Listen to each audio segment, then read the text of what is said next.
Magandang araw sa inyong lahat mga idol. Meron tayo dito nga dalawang solar panel na 200 watts. So ito po siya. Ayan no, Solar Homes 200 watts.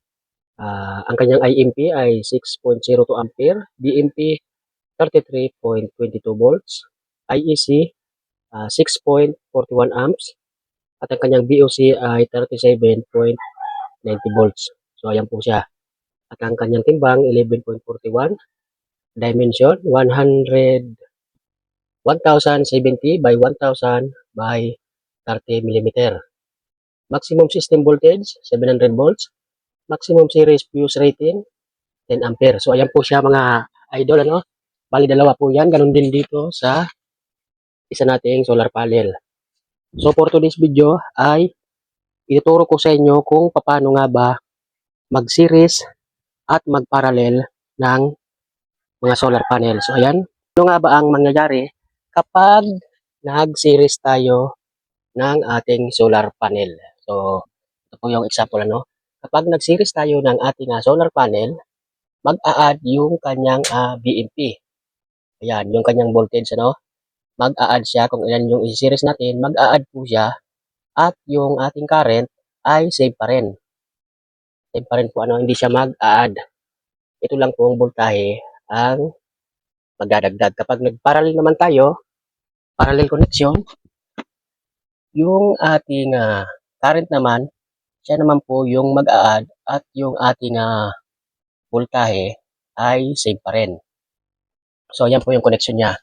Pero depende yan kung ibang spec ng solar panel ang inyong gagamitin. Halimbawa, 200 watts, tapos magsisiris kayo sa 100 watts, iba po yung magiging output niya. So, iba po yung kalalabasan. At ngayon ay tuturo ko sa inyo ang koneksyon kung paano mag-series at mag-parallel. So ayan, unahin muna natin yung series. Tanggalin muna natin itong mga zip tie na ito. Natanggal na natin yung zip tie na nakatali doon sa ating solar panel wire. So ito na po siya no. Ayan, dalawang wire. Bali apat ano. So mag-series connection tayo. Bali meron yan ditong sign. Makikita po ninyo yan dito. Ayan, so ayan, meron siyang positive.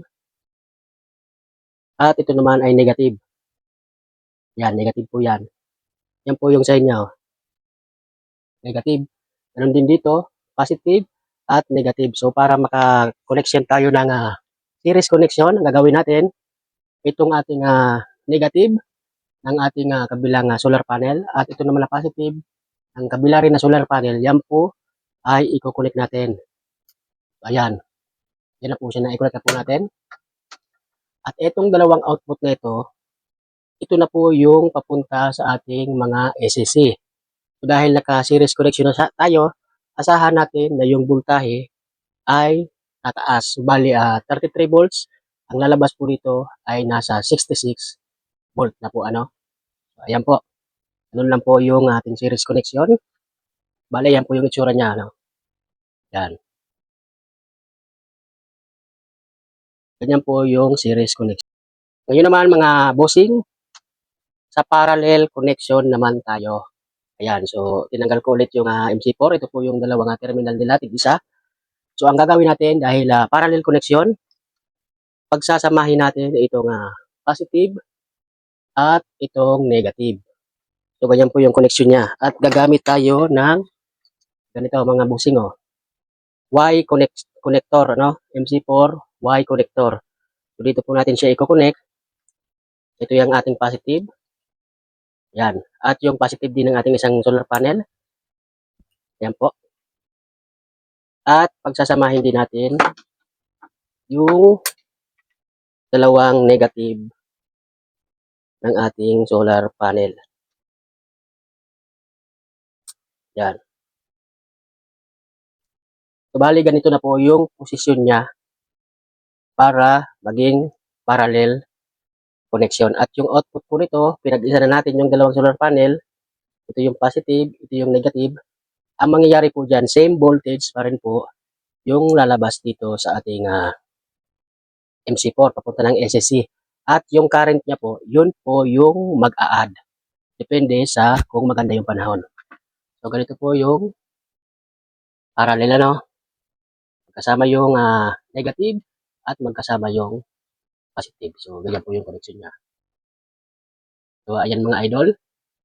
Yan lang po yung mga connection kung paano tayo mag-parallel at mag-series ng ating solar panel. So, hanggang dito na lang po yung ating video mga idol. Maraming salamat sa inyong panonood. God bless sa inyo lahat.